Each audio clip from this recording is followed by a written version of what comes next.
What up, y'all? It's the Mental Ninja, man. I'm gonna talk about this thing I got. It's called the Batman Complex for y'all. So basically, it's my little metaphysical, philosophical type expression or explanation of what Batman means to me. All right, and so you got this guy named Bruce Wayne. All right, Bruce Wayne is this rich, fucking wealthy, super wealthy dude that has everything. He has all the women, all the cars. He can get any chick he want. He can buy anything he want. He don't need nothing from nothing. He a trust fund baby. He's like a scientist. He's like a doctor. He has all this education, all this stuff, all the technology and stuff. But like having everything that any man could ever want, right? Fame, fortune, good looks, all that stuff. Bruce Wayne, lives his life like there's still something missing, right? So he doesn't really seem to be happy with what all these things that he has, all the material needs that everybody's trying to get, in the rat race of life. So he decides to start dressing up. His idea is like, I'm gonna start wearing this fucking mask and shit and wear this leather ass costume and start hiding in shadows and talking like this, Batman. So he becomes the character called the Batman, through the cape and the cowl, his alter ego. But the thing about Batman is like Batman needs a reason to be Batman. So his reason to be Batman is to be the vigilante triumphing over evil, ridding the streets of crime and stuff. So there's really no shortage of crime in Gotham City. And Batman, see, when he puts the mask on, when he gets in the full costume, he becomes fully engaged in the idea and consumed with being the alter ego. He feels like the sense of relief. He feels this sense of peace and harmony that he's missing in his normal real life and stuff. And only thing is, like, when you see Batman, he don't really seem to be enjoying himself that much. He's like, in the shadows, in the fucking alley, on top of a building, all by himself, watching the streets, and talking like this. He's so engaged and he's so serious all the time, And one day, he's sitting in the alley or standing in the shadows, right? And he sees this dude come walking through the alley. Dude's like skipping along, enjoying himself, and all of a sudden, dude like seems to notice him. He's like, "Hey, who's that in those shadows? Who's over there?" And all of a sudden, Batman emerges, just the eyes, the only white eyes and shit, in the face, in the mouth. He's like, "I'm Batman." And the guy's like, "Wait a minute. I know you. You're Bruce Wayne." And that nigga get mad. "I'm Batman," because he's not supposed to be Bruce Wayne. Any idea of Bruce Wayne kind of makes him even more mad. He's the Batman now, and he feels better being the Batman than he does feeling Bruce Wayne. There's more purpose, more meaning in his life, So the guy's like, and he snatched the dude up, was like, "I'm Batman," right? And the dude's like, "Okay, Batman." So you already know who this guy is, right? It's the Joker. Joker's like, "Well, let's play a game, Batty." So the Joker, he wears a mask as well. Matter of fact, his mask ain't even really a mask. It's like face paint. He had this like clown paint on his face, all fucked up looking. He had like these scars in his mouth that looks like he's smiling, but they like somebody really cut his face and shit, you know what I'm saying? So don't like it feels too good. It doesn't look like this happy and shit, And he's nuts. He's like crazy as fuck. And so what the Joker is, he is the manifestation of the joy that Bruce Wayne feels being the Batman. Only bad part about it is Batman doesn't get to internalize this joy. So naturally, this freedom, this joy, this insanity manifests as the Joker, who's also an alter ego. Okay? He's not hiding behind his alter ego. He's actually cool with his alter ego. And he understands that he can't be the Joker if there is no reason for a Joker. And that is why Batman puts the mask on in the first place. And, regular crime is for regular police, regular authority. But for Bruce Wayne to really have the full meaning and the full immersibility of being the Batman, he needs a character that's going to, really magnify and really give Batman his purpose, right? So that's who the Joker is. Joker is the manifestation of Bruce Wayne's happiness.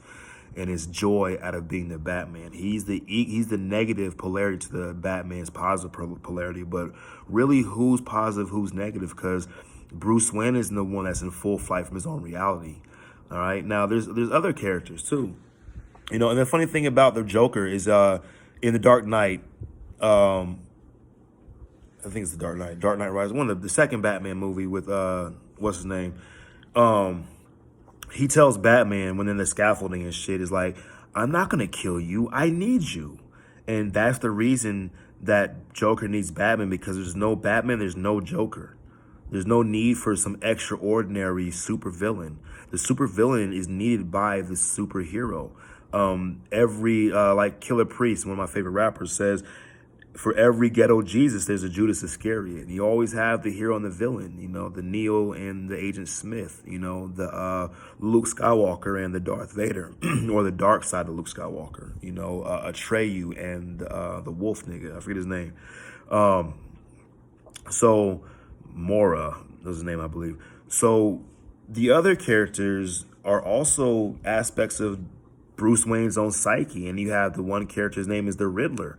And so the Riddler is this really nightcat savvy, dude, like always dressed like kind of like a pimp. He has the green Scatman Carruthers outfit with the little top hat and the little purple mask, and he has all these question marks all over his body. He's always asking these fucking riddles like, who's this? What's going on? Who am I? What am I gonna do next? And that's the question of Batman, of Bruce Wayne, questioning who he really is and stuff. And does he really like being Bruce Wayne, or does he really like being Batman? Is he really free as Bruce Wayne, or is he really free as Batman? Because when he's Bruce Wayne, he has access to everything, but not that happiness, that sense of purpose. And when he's Batman, he has the sense of purpose, but he's still confined and rigid in that stiff-ass fucking suit. I mean, even the muscles are fucking stiff as fuck, built into the suit. And, they're not real muscles. They're just fucking suit muscles, and he's so engaged and caught up in being the Batman, so that's the Riddler. And then you have the Penguin.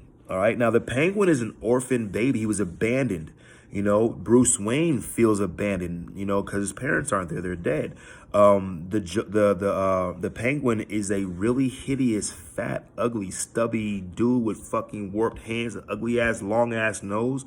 However, the Penguin is very eloquent. He's very knowledgeable. He's very smart, very intellectual, but he's just hideously ugly. So that's the aspect of Bruce Wayne's psyche that he just doesn't feel capable. He feels ugly inside. He feels abandoned inside. He feels like nobody wants him. Yet he's blessed with all this very good speech and eloquence and just that guy, So now we have the next character is Two-Face, right? Now, we all know Two-Face. He has fucking half his face is this lawyer, well-to-do, really good-looking dude. And the other half of his face is like this fucking hideous fucking zombie Skeletor, Red Skull-looking motherfucker, right? Now, Harvey Dent is his real name. Two-Face is his other name. Now, they show Two-Face having dual personalities of the lawyer who knows the law, and he fights for the law, for the good parts of the law. However, the mob boss side of him is above the law, is a vigilante in his own right. He's of course with the mob, and he always is the flipping of the coin. If it's heads, then he's gonna make the right decision and free the person. If it's which is the other funny thing, is that they're both heads on both sides. One of the sides is a fucking cross cut out, beat up looking head. And if it lands on that, then he's gonna fucking kill you. You know what I'm saying? He always makes his decisions based on that. So the aspect of Bruce Wayne's psyche of that is, Bruce Wayne knows the law, and on the other side of that, he's willing to break the law to uphold the law as a vigilante and shit. So that's where you get the Two-Face as another alter ego. All these characters are centered around Bruce Wayne being the Batman. And it seems that Bruce Wayne has a mental blockage or a mental schizophrenic type breakdown, split personality, multiple personalities of in his own self. And every time he puts the mask on, these other characters are manifestations that allow Bruce Wayne to engage in being a Batman in full submersive VR type shit, on some Matrix type shit. Now, there's other characters, like there's Clayface. He's like an actor, like that can't get a gig and shit. And he can change and motivate anybody, but really he's like this fucking fake ass clay nigga and shit with fucked up teeth. There's the Iceman and shit. And the Iceman is like fucking ice cold veins. He has to stay in this suit that he's built, and he's trapped. He's trapped in this fucking this suit that preserves who he is. He's holding on to something. You know what I'm saying? But he's like just fucking a cold-hearted motherfucker and shit. And so like the other character I want to talk about is Catwoman. So Catwoman is basically the ideal bitch. He's the ideal woman for Bruce Wayne and for Batman. She's very sleek, very sexy, very seductive. She's like in this dominatrix outfit and shit, But when Catwoman is in full costume, Batman can't get her. She's always fucking toying with that nigga, you know what I'm saying? She's so elusive. And then also, equally, when Catwoman is in just regular, whoever the fuck, I forget her name is, Felicity Vaughn, whatever her name is, she's still, Bruce Wayne can't even get her. She's still fucking toying with that nigga too. So it shows the elusiveness of Bruce Wayne being able to get any female except for Felicity Vaughn, whatever her name is, Felicity. And then also as Batman, all the fucking built-in muscles and the fucking man of mystery, he still can't get her then, and that shows really Bruce Wayne's struggle internally of who he really is versus who he wants to be or who he thinks he is, and how much he's enjoying life versus how much he's not, and with all these things, the full capabilities to live a meaningful, positive life. Now, my little truth of where I'm going with all this is that, really Bruce Wayne is a schizophrenic, psychopathic, split personality, insane individual that's locked up in Arkham Asylum. And that's one of the reasons why Joker gets sent to Arkham, Two-Face goes to Arkham, Penguin goes to Arkham. All the bad guys all end up in Arkham fucking with Batman and shit, because that's where Batman really, really is. That's where Bruce Wayne really is. And, he's a very troubled individual. Now, maybe the idea behind, I've never like looked into it or Googled it and stuff, you know what I'm saying, if that's the truth of why the DC comic creator of Batman, if that's what he envisioned, or maybe it's like some Matrixy type thing that, that's what we create, aspects of our own selves onto other things, projection. In my own life, right? I gotta look when the bat signal comes out. So the bat signal's for Batman, right? For Bruce Wayne to know to become Batman, right? When Bruce Wayne puts the mask on, that means some shit's about to go down, right? And there's no reason for Bruce Wayne to wear the mask if there's not some shit to go down. Bruce Wayne ain't dressing up as Batman to fight niggas that are pickpockets. I know it kind of starts off that way. He's not there to fight murderers. He's there to fight the ultimate enemy, the ultimate super villain, hence, like I said, superhero. So, in my own life, man, when things are going bad, when, I have a bill due, I don't have enough money, I gotta go fucking look in the mirror and see if I'm wearing a mask, because it seems that Bruce Wayne is attracting all this negativity, all this horror and this chaos by assuming the role of Batman, by becoming the alter ego. And in our own lives, I would suggest to say, or consider, like, in our own lives, man, where are we wearing masks in our own lives and stuff, man? Where, I go around my family, I act one way. I go around work, I act the other way and stuff. And you might even see it through my conversations on YouTube and stuff as the mental ninja. All these different styles and shit, you know what I'm saying? I'm like, yeah, talking really fucking intellectually. And the next thing I know, I'm like, nigga, fuck this and all this other stuff, dropping M-bombs and bitches and all kind of stuff, using different fucking accents and stuff, so like, it seems to me that in life, man, we may be all wearing the mask, You know, we may be in full flight of our own realities and stuff, and like, but why? What's the reality? What are we trying to do? You know, who am I? You know, where am I? What on earth is going on? You know, where did I come from? Where am I going? These are the questions that's pervaded been pervasive throughout humanity. You know, who, what, where, who, what, when, where, and why. You know what I'm saying? And like, you know, for me, I do look at existence, you know, as like the universe is, like Alan Watts says, the universe is expressing itself to itself. You know, I am a creation of the whole, a micro of the macro, designed just to explore the idea of manifestation. Because, you know, with Bruce Wayne being the God, right? The creator God, there's no way he can be there's no way God can be the creator if he doesn't have a creation. So in a sense, the idea of this God deity is kind of implied in the ability to do what God does, which is create, you know. And where does the knife end and the hand begin? Where does the sickness end and the healing begin? Or are these two aspects of the same thing, the same idea?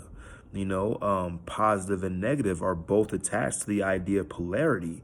And when you take a look at the positive and negative on the polarity scale, or the pole as a whole, you see just one pole, a center, you know. So that's like my little thing I like to think. And I tell my friends and, you know, people I meet when we get in like little intellectual, esoteric, cult type, you know, thinking, critical thinking conversations, I always bring up the Batman complex. You know, I do believe that's like something I've created. I don't know, created myself. Who knows if I created it or it's already been out there and I like tuned into it. Who fucking knows? But like, when I watch the Batman, it's kind of like what always conveys to me, man. Like, Zach, where are you wearing the mask? You know, yeah, and that's what I got. So if you like that little video, I hope you do. Go ahead and like it. Subscribe to my channel. I will be posting more videos. I probably have like 5 videos I recorded tonight, and some of them I ain't like, but I did the Batman complex once already. I was kind of like fucking just like, oh, it was horrible. So this is I guess my first video, Batman Complex 101. All right. Thank you.